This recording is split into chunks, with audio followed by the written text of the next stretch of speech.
Hello students, आज मैं आप लोगों को के सामने लेकर आया हूँ कारक। हिंदी व्याकरण का बहुत ही महत्वपूर्ण चैप्टर है, क्योंकि कारक को समझे बिना समास समझ में नहीं आएगी। कुछ बच्चों को कन्फ्यूजन होगा कि समास और कारक में क्या संबंध है। तो बच्चों, जैसे आज तक आप लोगों को समास समझ में ही नहीं आया, उसके पीछे का कारण यही है कि आपको कारक और समास के बीच में संबंध क्या है किसी ने बताया ही नहीं। ठीक है, समास सबसे मजबूत चैप्टर है हिंदी व्याकरण का परीक्षा की दृष्टि से। जैसे आप पिछले साल के कुछ क्वेश्चंस उठा के देख लो, चाहे आप 10th का हो या 12th का, कोई फर्क नहीं पड़ता है। 3-4 नंबर का समास तो हर हाल में पूछा ही जाता है। कोई एक शब्द दे दिया, जैसे दे दिया रसोई घर, तो कौन सी समास है ये पूछ रहा है। तो इस तरह की जो बातें होती है, समास की समस्या को खत्म करने के लिए आपको कारक को समझना ज़्यादा जरूरी है। मैंने जो पीछे चीज़ें लिखी है, इसमें लिखी हुई चीज़ें बहुत कम है, मैं समझाऊंगा उसको, वो ज़्यादा महत्वपूर्ण होगा। इसीलिए अपना कान को खोल के और आसपास की चीज़ों को इग्नोर करके पूरी ध्यान और लगन के साथ समझिए। डिफिनेशन पे ध्यान नहीं देनी है, क्योंकि अब जो है व्याकरण ऑब्जेक्टिव में पूछा जाता है तो डिफिनेशन का कोई महत्व भी नहीं रह गया है। ठीक है बच्चों, चलिए हम लोग आगे बढ़ते हैं। कारक है क्या? क्रिया की उत्पत्ति में जो सहायक हो उसे कारक कहते हैं। क्रिया मतलब काम, कोई भी काम को करने में जो भी सहायता करता हो। तो काम अगर मान लो पढ़ाई करनी है तो इसको पढ़ाई करने वाला होना चाहिए, किताबें होनी चाहिए, कलम कॉपी होनी चाहिए। तो उसके बाद जो है, हो सकता है कभी टीचर की भी जरूरत पड़े, पढ़ाने वाला होनी चाहिए, जगह होनी चाहिए। ये जितनी भी चीज़ें पढ़ाई में काम दे रहा है, मतलब पढ़ने वाला, किताबें, जगह, ये सब चीज़ कारक है। हाँ, सब चीज़ कारक है।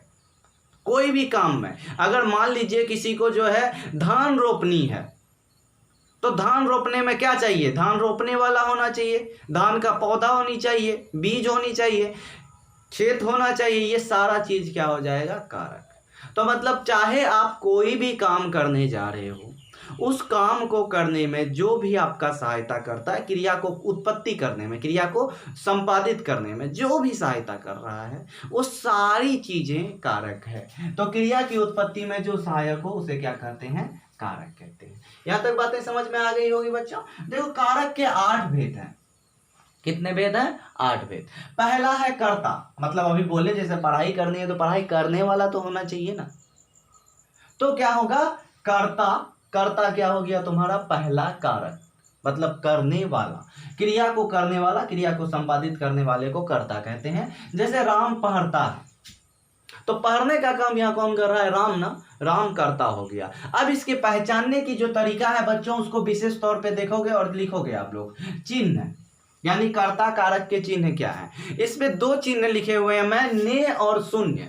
आपने हिंदी ग्रामर में शून्य लिखा हुआ पढ़ा होगा कारक का चिन्ह में बहुत सारी बात जगह, लेकिन आपको किसी ने बताया नहीं कि शून्य का अर्थ क्या होता है। ठीक है, तो कर्ता का चिन्ह है ने और शून्य। ने मतलब ने दिख जाता है, और शून्य मतलब शून्य नहीं दिखता है। ने जब छुपा हुआ रहता है तो उसको शून्य कहते हैं। जैसे मैं समझा रहा हूं, जैसे राम ने रावण को मारा, तो राम ने रावण को मारा, तो राम के साथ ने लगा हुआ है ना, राम ने, तो मतलब यहां ने दिख रहा है। लेकिन यहां पर देखो, राम पढ़ता है, कारक तो ये, करता तो ये भी है, लेकिन यहाँ ने लगा हुआ है नहीं ना, यहाँ छुपा हुआ है, इसीलिए क्या आता है? शून्य आता है। जिस समय चिन्ह छुपा हुआ रहे उसके लिए क्या आता है? शून्य। जैसे राम ने पढ़ता है, सुनने में अच्छा नहीं लगेगा, तो यहाँ ने को क्या कर देते हैं? छुपा देते हैं, छोड़ देते हैं, राम पढ़ता है। ठीक है, अब अगला कर्म, क्रिया का प्रभाव जिस पर पड़ता है, मतलब काम जो भी हो रहा है उस काम का फल जिस पर पड़ रहा है उसको हम लोग क्या कहते हैं? कर्म कहते हैं। कर्म कारक का मतलब, जैसे राम पढ़ता है, राम किताब पढ़ता है, तो राम जो पढ़ रहा है उसका फल किस पर पड़ रहा है? किताब पे, क्योंकि किताब कुछ दिनों बाद समाप्त हो जाएगी, पूरी हो जाएगी।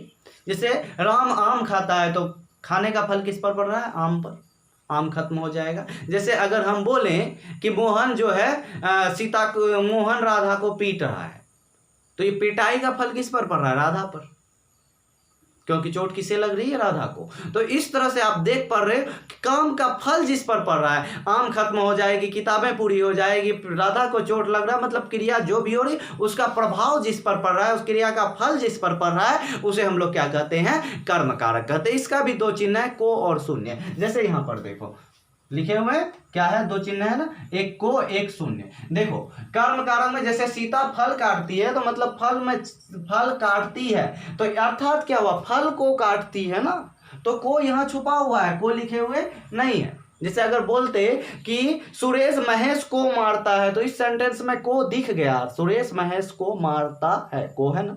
लेकिन अगर यहां लिख रहे हैं कि राधा फल खाती है, तो इसका मतलब फल को खाती है ना, तो को यहाँ छुपा हुआ, इसीलिए क्या आया, शून्य आया। आगे आते बढ़ते हैं बच्चों हम लोग करण कारक की ओर। करण कारक में कर्ता का जो सहायक होता है, काम करने में जो भी सहायता करता है कर्ता को, उसको हम लोग करण कारक कहते हैं। ठीक है, जैसे मैं तुम लोगों को पढ़ाता हूं या मैं करता हूं, मतलब कर्ता कारक हूं।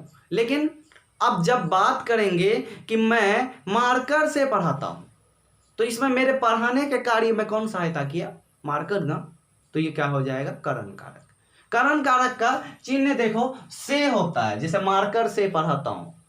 सीता चाकू से फल काटती है, तो फल काटने में कौन का सहायता कर रहा है, चाकू। ठीक है, अगर हम बोले कि राकेश सुरेश के मदद से मोहन को पीटता है, तो यहां सुरेश क्या हो जाएगा, करण कारक, क्योंकि सुरेश की मदद चाहिए उसको। ठीक है, तो ये आपका से है। के द्वारा भी चिन्ह होता है, लेकिन वो उच्च स्तरीय। आगे देखते हैं संप्रदान। ठीक है, संप्रदान कारक का मतलब होता है कर्ता जिसके लिए कुछ भी करता है, जिसके लिए कोई भी कार्य कर रहा हो, जिस चीज के लिए, जिस उद्देश्य से, वही उद्देश्य उसका संप्रदान होता है। उद्देश्य को संप्रदान कहते हैं। क्रिया करने का जो भी उद्देश्य होता है बच्चों, उसे हम लोग संप्रदान कहते हैं। जैसे समझिएगा आप लोग कि राम ने रावण को धर्म की रक्षा के लिए मारा। क्यों मारा, धर्म की रक्षा के लिए। तो यहाँ उद्देश्य क्या था, धर्म का रक्षा। तो यहाँ धर्म की रक्षा आपका संप्रदान कारक हो जाता है। यहाँ देखिए एक और एग्जांपल यहाँ मैंने लिखी होगी, राधा तरक्की के लिए पढ़ती है। क्यों पढ़ती है, तरक्की के लिए ना, तो तरक्की कौन सा कारक हो गया, संप्रदान कारक हो गया। यहां तक बातें समझ में आई। और देखो संप्रदान कारक का और भी थोड़ा सा अलग रूप है। अगर किसी को कुछ दिया जाए तो वो भी संप्रदान कारक होता है बच्चों।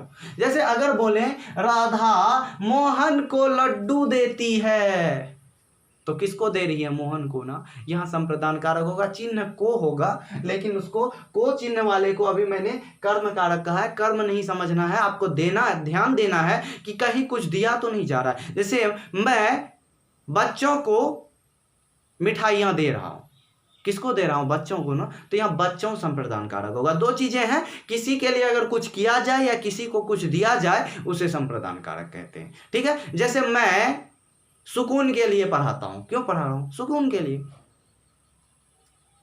तो सुकून क्या हो गया, संप्रदान कारक हो गया। मेरा उद्देश्य क्या है, सुकून को हासिल करना। आगे देखते हैं आपादान। जिस कारक से किसी चीज का अलग होना समझा जाए, तो जिससे अलग होता है वही आपादान होता है। जैसे पेड़ से पत्ते गिरते हैं, तो पत्ता जो है आपादान नहीं होगा, पेड़ आपादान होगा। मतलब जिस चीज से अलग हो रहा है, मैं शहर छोड़ के जा रहा हूं, तो मैं आपादान कारक नहीं हूं, शहर आपादान कारक है। जिस चीज से अलग हो रहा है वो क्या कहलाता है, आपादान कारक कहलाता है। ठीक है, राधा दिल्ली छोड़ के जा रही है, तो दिल्ली क्या हो जाएगा, संप्रदान कारक। तो अब देखो ये आपादान कारक, आपादान कारक का भी चिन्ह जो है से ही है। लेकिन अब ये वाला से और ये क्या, कौन सा चिन्ह था, किसका था, से करण वाला से, ये दोनों से में फर्क है। करण वाला से साथ अर्थ में होता है, चाकू से, छड़ी से, मतलब इसमें यानी करण साथ में रहता है, मतलब अलग नहीं होता है। अलग होगा तो काम नहीं होगा, काम करने का साथ होता है वो करण कारक। जैसे चाकू से फल काटती है, तो चाकू से ना, चाकू साथ में ना।